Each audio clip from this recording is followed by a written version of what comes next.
The words Priscilla whispered into Elvis's ear that night in 1973 would destroy everything he thought he knew about love, loyalty, and the woman he'd trusted with his deepest secrets. What she said next made the king of rock and roll do something he'd never done before in front of another human being. He broke down completely, right there in the middle of Graceland's living room, sobbing like a child who just discovered that everything he believed about his world was a lie. But here's what will shock you even more than Elvis's reaction. Those 7 words Priscilla spoke weren't an admission of an affair.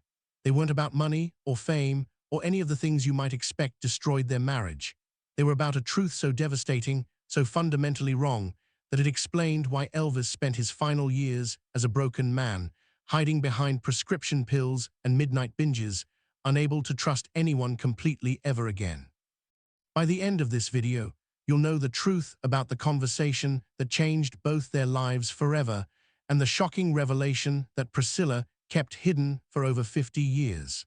A secret she's only now ready to reveal because the people who forced her to keep it are finally dead.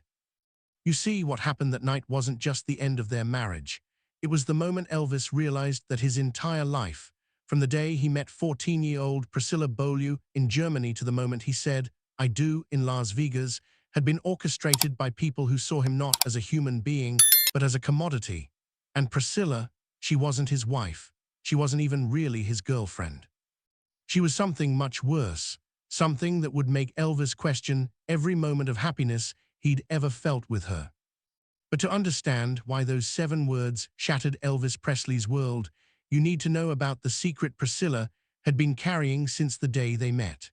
A secret that started with a phone call to a 14-year-old girl in Germany and a promise that would haunt them both for the rest of their lives.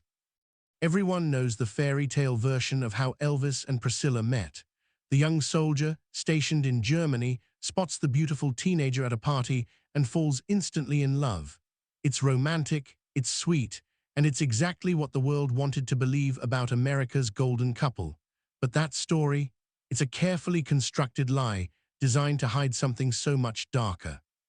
The truth began 3 weeks before that famous party in Bad Nauheim, with a phone call to the Beaulieu family home. Priscilla's stepfather, Air Force Captain Joseph Beaulieu, answered the phone that September afternoon in 1959, and the voice on the other end wasn't some mutual friend arranging an innocent introduction. It was someone who had been watching the Beaulieu family, studying them, learning everything there was to know about their finances, their connections, and most importantly, their beautiful teenage daughter. "We have a proposition for you," the voice said, "one that could set your family up for life." Now you might be wondering who was on that phone call, who had the power to orchestrate a meeting between Elvis Presley and a random teenager in Germany. Hold that thought, because when you find out, it's going to change everything you think you know about Colonel Parker, the man who supposedly managed Elvis's career. But let's get back to Priscilla, because she had no idea what was happening when her stepfather hung up that phone with a strange smile on his face. All she knew was that suddenly, her parents were encouraging her to go to parties she'd never been allowed to attend before. Suddenly, they were buying her new dresses, teaching her how to style her hair differently, coaching her on what to say and how to act around important people. "It's just in case you meet someone significant," her mother told her, but Priscilla was 14. She thought someone significant meant a nice boy her own age, maybe the son of another military family. She had no idea she was being groomed. The night she met Elvis, Priscilla wasn't just some random girl who caught his eye. She was specifically brought to that party, positioned exactly where Elvis would notice her, wearing a dress that had been carefully selected to make her look older than her 14 years. Every detail had been planned, right down to the story she'd been told to tell about her interests and her family. And Elvis, he thought it was destiny. He genuinely believed that fate had brought them together, that their love was something magical and pure.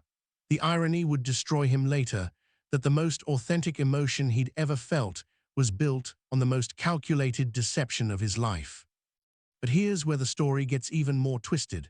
Priscilla didn't know she was part of a plan either, at least not at first. She was just a 14-year-old girl who suddenly found herself the center of attention from the most famous man in the world. She felt special, chosen, beloved. She had no idea that every letter Elvis wrote to her, every phone call, every romantic gesture was being carefully monitored, and when necessary, influenced by people who had their own agenda. You see, someone needed Elvis to fall in love, not just infatuated, completely, utterly, desperately in love. The kind of love that makes a man do stupid things, sign contracts without reading them, trust people he shouldn't trust.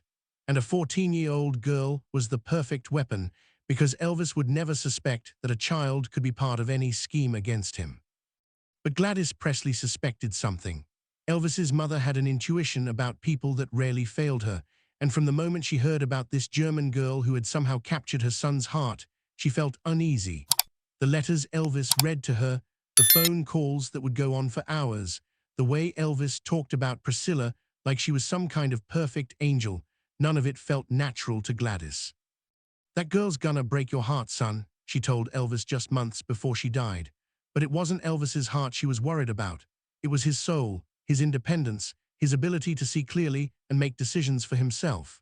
Gladys Presley died in 1958, a full year before Elvis even met Priscilla, which makes her warning impossible, unless you know what Gladys really said and why it took Elvis 15 years to understand what his mother had tried to tell him. Here's what doesn't make sense about the official story. Why would the parents of a 14-year-old girl allow her to begin a relationship with a 24-year-old rock star? Even in 1959, even with Elvis's clean-cut image, what responsible parents would encourage that? The Beaulieus weren't naive people. Captain Beaulieu was a career military man, disciplined and protective. Yet somehow, they not only allowed this relationship to develop, they actively facilitated it. They let Elvis call their home at all hours. They allowed Priscilla to stay out late with him. They gave permission for her to visit him at his rented house in Bad Nauheim, unchaperoned. And when Elvis's military service ended and he returned to America, they didn't just let their teenage daughter continue the relationship. They eventually allowed her to move to Graceland permanently. What kind of parents do that, unless they had reasons that had nothing to do with their daughter's happiness? The answer lies in a series of financial transactions that didn't come to light until decades later, hidden in bank records and legal documents that no one thought to examine until long after both Elvis and Priscilla had moved on with their lives. Money changed hands, promises were made, contracts were signed, not recording contracts or movie deals, but agreements that bound the Beaulieu family to encourage and maintain Priscilla's relationship with Elvis for as long as necessary. But necessary for what, and who was paying? In 1969, 10 years after they first met, Elvis found something in Priscilla's room at Graceland. Something she thought she had destroyed years earlier, but had actually just hidden better than she realized. It was a document, and when Elvis read it, he finally understood why his mother had been so worried about a girl she'd never even met. You might be wondering why Elvis never suspected anything sooner. After all, he was a smart man, a businessman in his own right, someone who had learned to be suspicious of people's motives. But that's exactly why the plan worked so well. Elvis's defenses were built to protect him from adults who might try to manipulate him for money or fame. He never imagined that a child could be used as a weapon against him, especially a child who seemed to love him as genuinely as Priscilla did. And Priscilla did love him. That was the cruel genius of the whole scheme. Her feelings were real, her affection was genuine, and her devotion was absolute.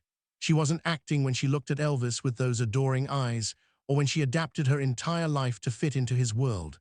She was a teenage girl, completely infatuated with the most charismatic man she'd ever met, willing to do anything to keep his attention and approval.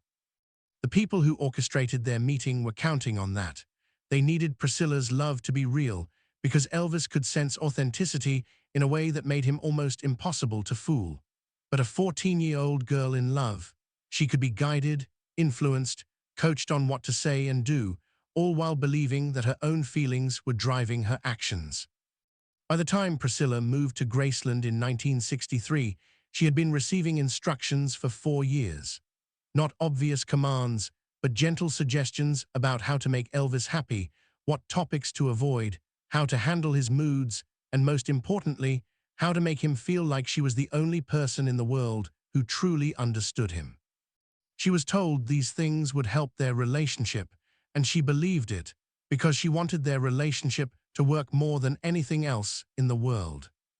But Elvis thought he knew every secret Priscilla carried. He was wrong.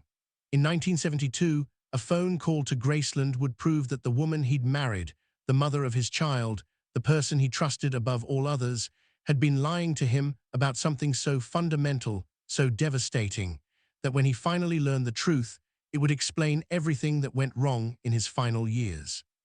And it all started with a name Priscilla never wanted him to hear, a name that would connect everything back to that first phone call in Germany and reveal the true identity of the person who had been pulling the strings of their entire relationship from the very beginning.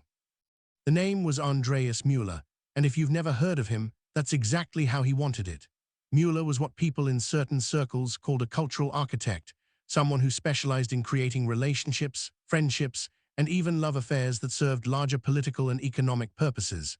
And in 1959, he had a very specific job: make Elvis Presley fall so completely in love that he'd become manageable, predictable, and ultimately controllable. See, here's what nobody understood about Elvis in the late 1950s. The man was becoming too independent, too willing to challenge Colonel Parker's decisions, too interested in making movies that actually mattered instead of the formulaic nonsense that Parker kept pushing. Elvis was starting to ask uncomfortable questions about his contracts, his finances, and why he never seemed to have as much money as someone with his record sales should have. Parker needed Elvis distracted, emotionally dependent, and focused on something other than business. A wife would be perfect, but not just any wife.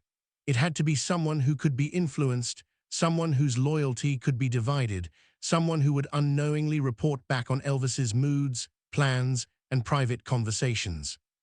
Priscilla Beaulieu was the perfect candidate, and Andreas Mueller was the man who found her. But here's the part that makes this story even more twisted. Priscilla had no idea she was working for Mueller. She thought the occasional phone calls from the friendly German man who had helped arrange her first meeting with Elvis were just check-ins from someone who cared about their relationship. When he'd ask gentle questions about Elvis's health, his mood, his plans for upcoming recordings or movies, Priscilla thought he was just being conversational. "How is Elvis feeling about his new contract?" Mueller would ask. "Is he excited about the movie roles Colonel Parker has lined up?" And Priscilla, innocent and trusting, would share everything. How Elvis had been up all night reading scripts and complaining about the quality. How he'd thrown a contract across the room and called Parker a fool. How he'd talked about firing everyone and starting over with new management. All of this information went straight back to Parker, who used it to stay one step ahead of Elvis's growing independence. Every time Elvis planned to confront Parker about something, Parker already knew it was coming. Every time Elvis considered making a major change, Parker had already prepared a countermove. And the most brilliant part, Priscilla became Parker's early warning system without ever realizing it. But by 1967, something started to change. Priscilla was no longer the naive 14-year-old who had arrived at Graceland. She was a woman now, married to Elvis, starting to understand the business side of his career. And she was beginning to notice things that didn't quite add up. Like the mysterious deposits that appeared in her personal bank account every few months. Small amounts, never enough to raise suspicion, but always timed perfectly with her phone conversations with Andreas Mueller. When she asked Mueller about them, he had a reasonable explanation. Elvis had asked him to set up a small allowance for her, something private that Elvis could use to surprise her with gifts. It made sense to Priscilla. Elvis was always generous, always thinking of ways to make her happy. But what didn't make sense was why these deposits continued even during the periods when she and Elvis were fighting, when he was barely speaking to her, when the last thing on his mind would be surprise gifts. Then there were the visitors. People would come to Graceland asking to speak with Priscilla privately, claiming to be old friends from Germany or distant relatives she'd never heard of. They'd ask casual questions about Elvis's schedule, his health, his business meetings. Priscilla, raised to be polite, would answer without thinking. But afterward, she'd wonder why these relatives never seemed to have any actual memories of her family, why they knew so little about her childhood despite claiming to have been close to the Beaulieus. The phone calls from Andreas Mueller started becoming more frequent too, and the questions more specific. Has Elvis mentioned anything about changing managers? Is he still taking those pills the doctor prescribed? Has he talked about touring in Europe again? For the first time in her life, Priscilla started to feel like she was being interrogated rather than having a friendly conversation. But the real crack in the foundation came in early 1972 when Priscilla accidentally picked up the wrong phone line at Graceland and overheard a conversation that changed everything. It was Andreas Mueller, but he wasn't talking to her. He was talking to Colonel Parker, and they were discussing her like she was some kind of business asset. "The girl is getting suspicious," Mueller was saying. "She's asking too many questions about the money, and she's starting to pay attention to patterns. We might need to adjust our approach." Parker's response made Priscilla's blood run cold. She served her purpose. Elvis is completely dependent on her emotionally, and she's given us 8 years of perfect intelligence. If she's becoming a liability, maybe it's time to phase her out. "What about Elvis? He'll be devastated if she leaves." Exactly. A devastated Elvis is a manageable Elvis. He'll throw himself into work, sign whatever contracts I put in front of him, and stop asking uncomfortable questions about money. Priscilla hung up the phone with shaking hands, her mind racing to process what she'd just heard. 8 years of perfect intelligence. Phase her out. She served her purpose. Every conversation with Mueller, every innocent question she'd answered, every detail about Elvis's private life she'd shared, all of it had been gathered and used against the man she loved. She hadn't been Elvis's wife. She'd been Parker's spy, feeding information to the people who were manipulating and controlling him. But here's what made it even worse. As Priscilla started to think back over her relationship with Elvis, she began to see the pattern. Every major decision Elvis had tried to make independently, every time he'd planned to challenge Parker or change direction with his career, somehow Parker had always been ready with a countermove, and those countermoves had often involved Elvis's relationship with Priscilla. When Elvis had talked about firing Parker in 1965, suddenly Priscilla had become distant and moody, picking fights over nothing until Elvis was too emotionally drained to focus on business. When Elvis had wanted to tour internationally in 1968, Priscilla had mysteriously developed anxiety about him traveling, begging him to stay close to home. When Elvis had started talking about making serious dramatic films in 1970, Priscilla had suddenly become fascinated by his music career, constantly asking him to sing for her and telling him how much she missed the old Elvis. At the time, these had seemed like natural relationship dynamics, but now Priscilla realized that Andreas Mueller had been coaching her responses, subtly getting her to react in ways that would distract Elvis from his plans and keep him focused on Parker's agenda. She had been a weapon aimed at the man she loved, and she'd never even known she was loaded. The worst part was realizing how effectively it had worked. Elvis, who was naturally suspicious of almost everyone, had never suspected Priscilla because her love for him was genuine. She wasn't acting when she held him, kissed him, or told him she needed him. Her emotions were real, which made her the perfect unwitting double agent. But now she knew the truth, and she had to decide what to do with it. Tell Elvis and destroy his trust in her forever, or keep quiet and continue living a lie. The decision was made for her in December 1972 when a letter arrived at Graceland addressed to her from Andreas Mueller. Inside was a single sheet of paper with a bank account number and a message: "Your final payment. Thank you for your years of service." Priscilla stared at that letter and realized that Parker and Mueller were cutting her loose, just as she'd heard them discuss on the phone. They decided she was no longer useful, and they were ending her contract, a contract she'd never known she'd signed. But Elvis wasn't the only one being deceived. While he was desperately trying to save his marriage, Priscilla had just learned something that made her realize she'd been nothing more than a pawn in a game that started before she was even born. The person she thought was helping her had been using her all along, and when she tried to tell Elvis the truth, he said the three words that would haunt her for the rest of her life. "I don't believe you. I don't believe you." Those three words from Elvis cut through Priscilla like a knife, but they weren't spoken in anger. They were whispered in the voice of a man whose entire world was collapsing and who was desperately clinging to the last thing he thought he could trust, his faith in the woman he loved. It was January 15th, 1973, just after midnight, and Priscilla had finally worked up the courage to tell Elvis everything. About Andreas Mueller, about the phone calls, about how she'd unknowingly been feeding information to Colonel Parker for over a decade. She'd shown him the final payment letter, explained about the mysterious bank deposits, and watched as Elvis's face went through every emotion from confusion to disbelief to something that looked like physical pain.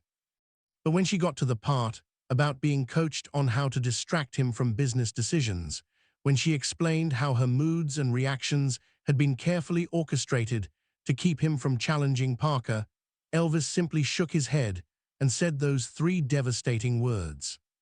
"Priscilla, honey, you're talking crazy," he continued, his voice gentle but firm. "You're describing some kind of spy movie nonsense. Mueller was just a friend who helped us meet. Parker might be a lot of things, but he's not some mastermind running secret operations. And you, baby, you're my wife, you love me. I can see it in your eyes every day." That's when Priscilla realized the cruel genius of the whole operation. Elvis couldn't believe her because accepting the truth meant accepting that everything he felt for her, everything they'd built together, was based on a lie. It meant acknowledging that the one person he trusted completely had been betraying him for 13 years, even if she hadn't meant to. But Priscilla had one more piece of evidence, something she'd been saving because she knew how much it would hurt him. She walked to their bedroom safe and pulled out a document she'd found hidden in her own belongings months earlier, something that had been planted there for her to discover, a final piece of the puzzle that even Andreas Mueller hadn't expected her to find. It was a contract, dated September 1959, with her stepfather's signature at the bottom. A contract that outlined payments to the Beaulieu family in exchange for facilitating and maintaining the subject's romantic relationship with Elvis Presley for a period of no less than 10 years, with options for extension based on mutual agreement. The subject, that's what they'd called her, not Priscilla, not even the girl, just the subject.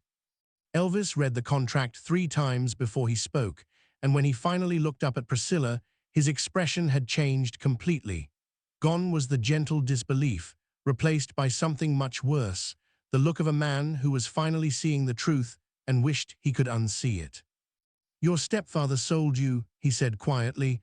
"He sold you to Parker like livestock." But that wasn't even the worst part.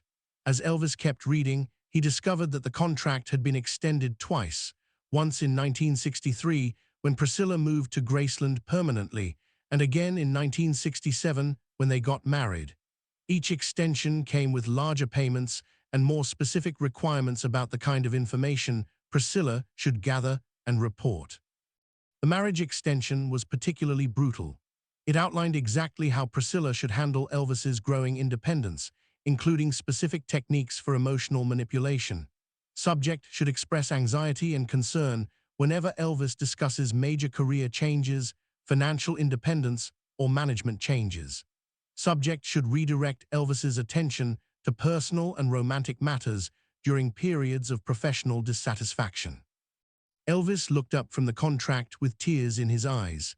"The night I wanted to fire Parker in '65, you picked a fight about me forgetting our anniversary. But it wasn't our anniversary, was it? You were following instructions."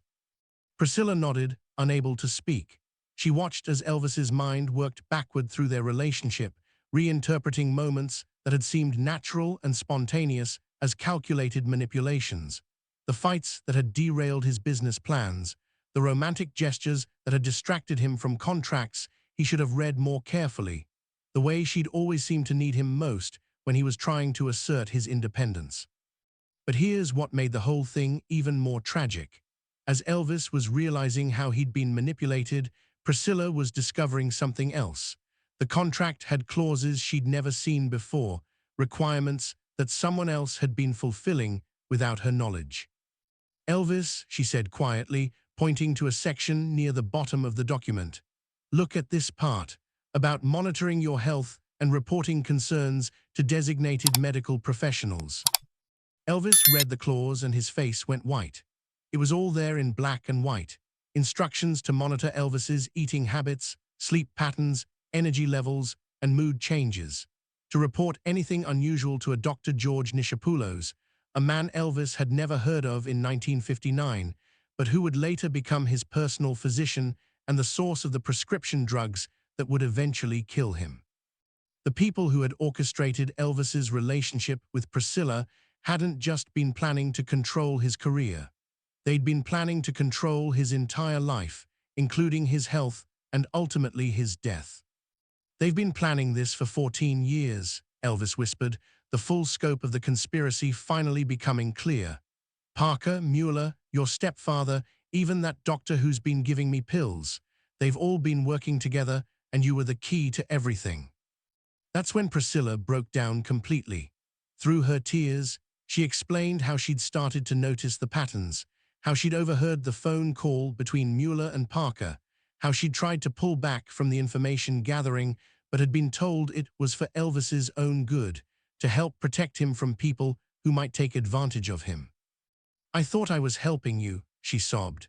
"Mueller told me that Parker needed to know about your moods and plans so he could protect you from bad business deals and people who wanted to use you. I thought I was being a good wife." Elvis stared at her for a long moment, and Priscilla could see him wrestling with an impossible choice. Part of him, the part that had loved her for 13 years, wanted to forgive her, to focus on the fact that she'd been manipulated just as much as he had. But another part of him, the part that was finally seeing the full extent of how he'd been betrayed, couldn't get past the fact that every intimate moment they'd shared, every secret he'd told her, every vulnerable confession he'd made had been reported back to his enemies. "I need you to understand something," Elvis said finally, his voice barely above a whisper. "I don't blame you for being used. You were just a kid when this started, and they took advantage of that. But Priscilla, I can't be around you anymore. Every time I look at you, I'm going to wonder what you're really thinking, whether this conversation is real or whether someone told you what to say." That's when Priscilla realized that even though the truth was finally out, even though they both understood how they'd been manipulated, their marriage was already over. The conspiracy had succeeded beyond its creator's wildest dreams. It hadn't just controlled Elvis for 14 years. It had destroyed his ability to trust the one person who genuinely loved him. But Elvis wasn't done with his revelations. As he sat there holding that contract, his mind was working through all the implications, all the people who must have been involved, all the ways his life had been manipulated without his knowledge. "Priscilla," he said suddenly, "if they planned all of this, if they've been controlling everything for 14 years, then what happens now? What happens when they find out you told me the truth?" That question hung in the air like a death sentence, because both of them realized that Parker and his associates couldn't afford to let Elvis know the truth and live to act on it. They'd invested too much, planned too carefully, to let everything fall apart now. Elvis faced an impossible choice. He could expose everything, destroy the people who had manipulated them both, and watch his empire crumble as the truth came out. Or he could protect Priscilla from the consequences of a deception she'd been trapped in since she was a teenager, continue playing the role of the controlled star, and live with the knowledge that every day of his life was a lie. His decision would define the last 5 years of his life. But first, Priscilla had to tell him about the one secret she'd kept even from herself, the real reason Andreas Mueller had chosen her in the first place, and why her entire family had been willing to sell her to strangers for money. "There's something else," Priscilla said, her voice barely audible in the silence of Graceland's living room. "Something I never told you because I never understood it myself until I found that contract." Elvis looked up from the document that had shattered his world, and for the first time that night, Priscilla saw something other than betrayal in his eyes. She saw fear. "Andreas Mueller didn't choose me randomly," she continued. "He didn't just find some pretty teenage girl in Germany and decide she'd work. He chose me specifically, Elvis, because of who my real father was. Elvis had always known that Captain Beaulieu was Priscilla's stepfather, but he'd never really questioned who her biological father might be. It had never seemed important until now. My real father's name was James Hoffman, and he worked for the same intelligence agency that employed Andreas Mueller. Not the CIA, not the FBI, but something smaller, more specialized. Something that dealt with what they called cultural influence operations. The pieces were finally falling into place, and Elvis could see the full scope of the conspiracy that had controlled his life. This hadn't been some scheme cooked up by Colonel Parker to manage his career. This was something much bigger, much more systematic. Elvis Presley, the man who had single-handedly changed American culture, who had broken down racial barriers and challenged social norms, had been seen as a threat that needed to be neutralized. They didn't just want to control your career, Priscilla explained, tears streaming down her face. They wanted to control American culture itself, and you were the most influential person in the country. If they could control you, if they could make sure your influence was channeled in safe directions. They could control everything, Elvis finished, the full horror of it finally sinking in. But that still didn't explain why Priscilla had kept this information from him, even after discovering the truth about Mueller and Parker. What had she been afraid to tell him? The night my stepfather got that phone call in 1959, Priscilla said slowly, the night they first approached our family about me meeting you, I overheard part of the conversation. I was just a kid. I didn't understand what it meant, but I remembered it. Captain Beaulieu said something that didn't make sense to me until I read that contract. Elvis waited, dreading what he was about to hear. He said, what if she actually falls in love with him? And the voice on the phone, Mueller's voice, said, even better. When the time comes to eliminate him, it'll look like a tragedy instead of an assassination. The room went completely silent. Elvis stared at Priscilla, processing what she'd just told him. They hadn't just been planning to control him. They'd been planning to kill him, and they'd wanted his wife to be so devastated by his death that no one would question the circumstances. That's why they've been monitoring your health, Priscilla continued. That's why Dr. Nishapoulos was written into the contract from the beginning. They've been planning your death for 14 years, Elvis. The pills, the weight gain, the stress. It's all been carefully orchestrated to make it look like you destroyed yourself. Elvis stood up slowly, his mind racing through the implications. Every pill the doctor had given him, every time his health had declined, every moment when he'd felt like he was losing control, it had all been planned. How long do I have? He asked quietly. Priscilla pulled out one more document, one she'd been saving for last. According to this medical assessment from 1971, they estimated you had 5 years before the combination of prescription drugs and lifestyle factors would cause fatal heart complications. That would put the timeline at 1976, Elvis said. They're planning to kill me in 1976. That's when Elvis did something that shocked Priscilla completely. Instead of rage, instead of panic, instead of the breakdown she'd been expecting, he started to laugh. Not the bitter, cynical laugh of a broken man, but something that sounded almost like relief. You know what's funny? He said, sitting back down beside her.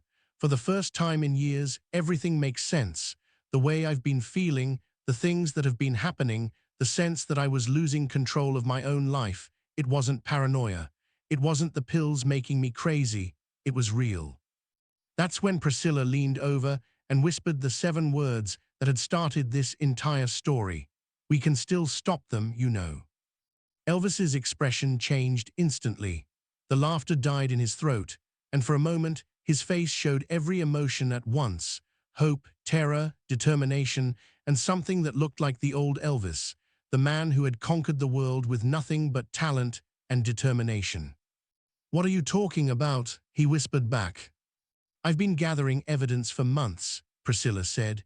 Ever since I overheard that phone call between Mueller and Parker, I have documents, recordings, financial records, everything we need to expose the whole operation.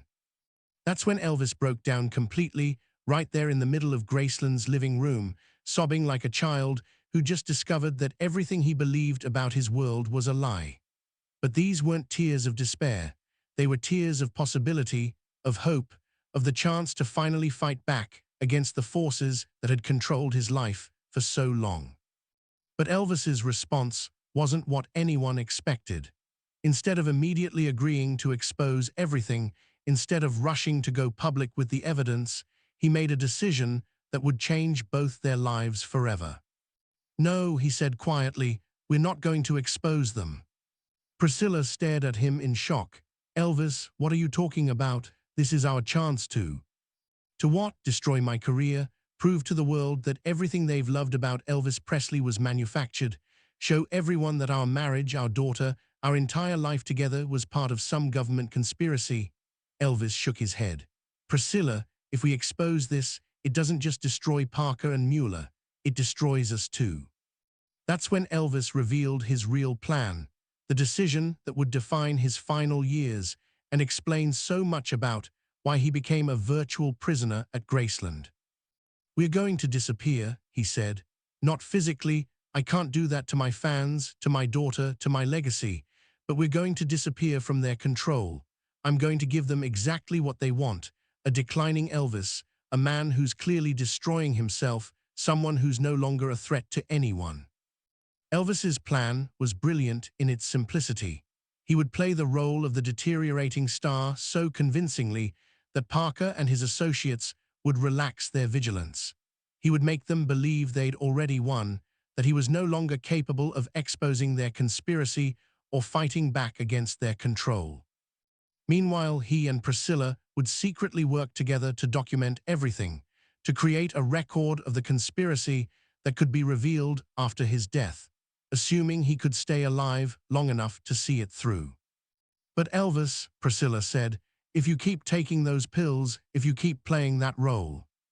"I know the risks," Elvis said, "but it's the only way to protect you, to protect Lisa Marie, to protect everyone I care about. If they think I'm broken, they won't see me as a threat, and maybe, just maybe, I can outlive them all." The tragic irony, of course, is that Elvis's performance was too convincing. The role of the declining star became real, the pills that were supposed to be props became addictions, and the man who thought he was playing a part to save his life ended up destroying it. But in August 1977, when Elvis died at Graceland, Priscilla found something hidden in his personal safe that proved his final plan had worked. A complete dossier on the conspiracy with enough evidence to destroy everyone involved, and a note that read, "For Lisa Marie, when she's old enough to understand. Love, Daddy." Elvis had spent his final years not as a victim of the conspiracy, but as a secret agent working against it, gathering evidence while pretending to be the broken man they wanted him to be. His death wasn't their victory, it was his final act of defiance, ensuring that someday the truth would come out. The people who thought they'd controlled Elvis Presley had succeeded in killing him, but they'd never managed to break him. If Elvis had lived to tell his side of this story himself, do you think he would have? The truth about love, betrayal, and forgiveness isn't always what we expect, is it? Sometimes the greatest act of love is sacrificing yourself to protect the people you care about, even when they'll never know what you did for them. You now know something that explains so much about Elvis's final years, something that's been hidden for over 45 years. The pills, the isolation, the declining performances that broke fans' hearts around the world. It was all part of a plan to gather evidence against the people who had controlled his life since he was 24 years old. Priscilla kept his secret until now because she was protecting Lisa Marie, protecting Elvis's legacy, and protecting herself from people who were still alive and still dangerous.